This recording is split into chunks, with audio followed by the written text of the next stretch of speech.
Almost this one. So this is the All Pro.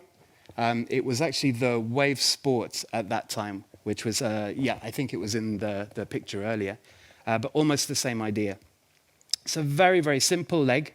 It has the realistic foot cover on it over here. This is also the problem with the foot cover because it breaks at the toes quite quickly. And this is how I got in touch with Fillauer at the beginning, trying to work out what it was. And I was thinking, is it lifting really heavy weights? Is it doing this? It was actually yoga. It's doing the downward dog. So when you're in that position, which seems a very gentle position, that was the one that was breaking the toes. So we tried different kinds of foot shells. And then eventually, just through talking and feedback, we came up with, well, why do we need to have realistic looking toes at the end at all? So this rounded shape works so much better for me. It's more balanced when I have to be up on the edge of my foot, then it's perfect. It's about, this one I think is about 4 years old, 3 or 4 years old. I've never had to change it. I can take it apart if I need to clean sand or something out of it. I can just pop it apart, put it back together again, and then Velcro over the top, and it's ready. Really, really cool. And also it follows the shape of the foot so much closer that there's less dead space. So if I'm trying to balance on one foot, then there's less dead space that's making me move further than I need to. The only thing that I would change back to this foot for is climbing ropes, because the rounded foot also, if you're turning like this in a shoe, it will move a little bit more. So that's the only time that I swap back to that one. So it's still very, very useful for sure. Okay, so I jumped ahead on my notes. So yeah, I finished doing a Tough Viking, and I was very happy that I did it. The organizers, I wrote to them before and I said, have you ever had anyone doing the Tough Viking before with a disability that I could get some benefit from, any advice or anything? They said, no, but you can have it for free if you want, which didn't give me a lot of confidence. So I was really, really happy to finish it. Now I've done it about 4 times. And each time, I wish I could say I'm getting better.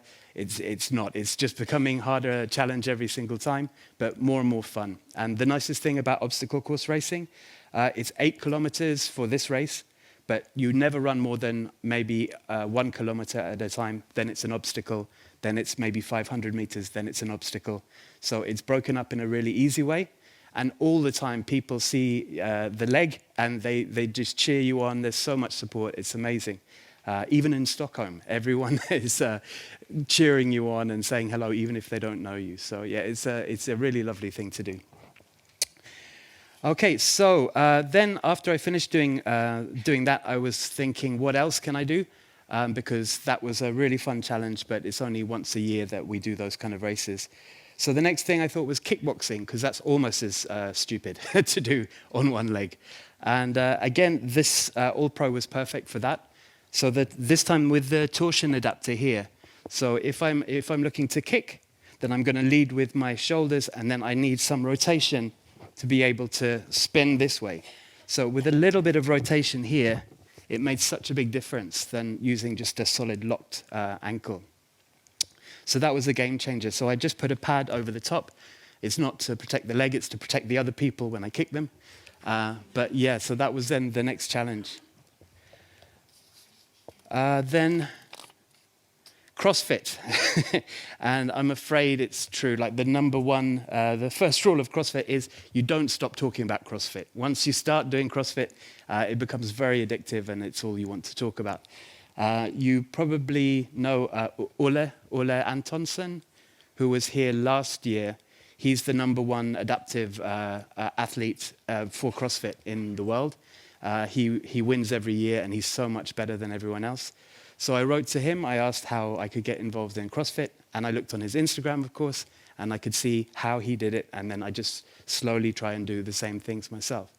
And I think that that's the most amazing thing for amputees, is that we are very often living quite a long way from each other. So I don't have anyone living near me who has the same similar amputation, so I don't know who to turn to for advice. So Instagram becomes that for me. So then I don't feel quite so isolated.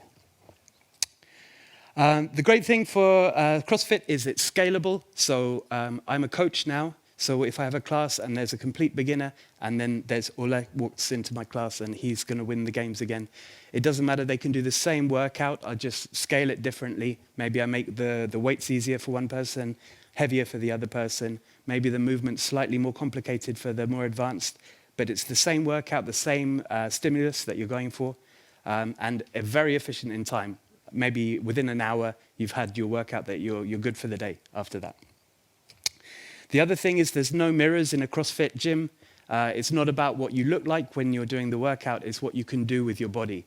And by changing that focus, that becomes so much more healthy and so much more fun. You just get better at doing the movements, more efficient, and you can be much, much clearer about the reasons why you're doing it in the first place.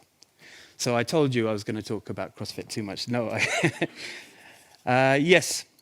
So the most important thing, and the reason why I'm wearing this leg now, is because I was having problems doing squats. Squats is like fundamental to almost every CrossFit movement. Overhead squats, of course, front squats, back squats, and then snatch and clean and jerk. So all of those things, you need to be able to have some kind of mobility. Also, one of the rules is if you're doing a squat, you need to get your hip crease below your knees. And I just couldn't do it with my leg that I had because the spring, the resistance was so strong that as I went down, it forces my knee out into one direction. And I couldn't hold the weight in a balanced way. So I went to Fillauer and I said, can you help me? They said, okay, what you need to do is have a much lighter spring with less resistance that pushes back much less. So that way, as I squat down, I can keep my heel on the floor the whole time as I go down. And then I can hold that position and it feels quite comfortable. Bring my chest up. And then that's a good squat. That's a good squat for CrossFit. That's fine. And I can load that up. The other thing that's helping is the torsion adapter here because I'm turning my knees out as I'm going down. And then that's keeping that position strong. And I can then take the weight whether I'm here or here.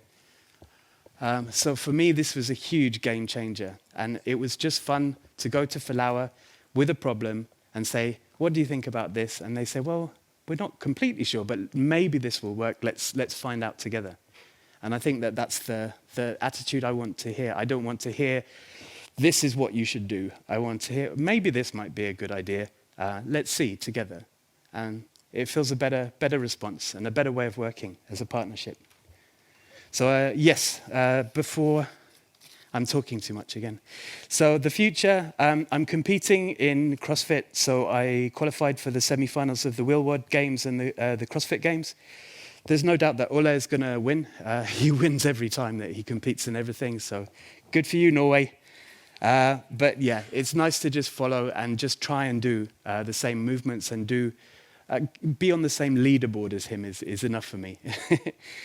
Yes, so coaching then becomes my main focus, and I'm studying to do an adaptive training course so that I can teach people with disabilities to be able to do the CrossFit moves a bit more efficiently, especially people in wheelchairs and that sort of thing.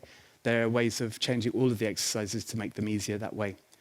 And at the moment, I don't know how to do it, and I put my hand up and I want to learn. So that's the same attitude that I really respect from other people. So, yeah. Yes, so with that said, I also want to say that I can't wait to get my hands on this one. So this one, I think, is a little bit similar to this one, in that it's a torsion adapter, but also it has the dampening as well. So that's going to be really fun to play with. So when Sanna's not looking, maybe... Okay, thank you so much.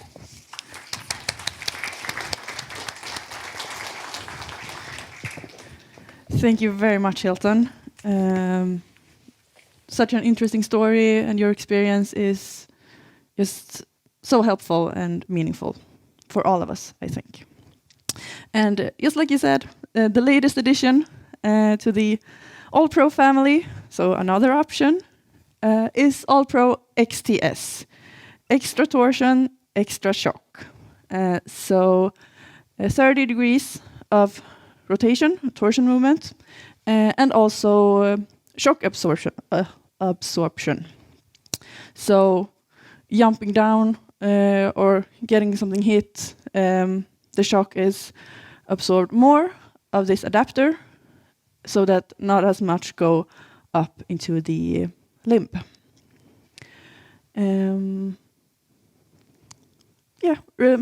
Replaceable bumpers inside it. So also there you can adjust it based on activity or the feel you want out of the foot.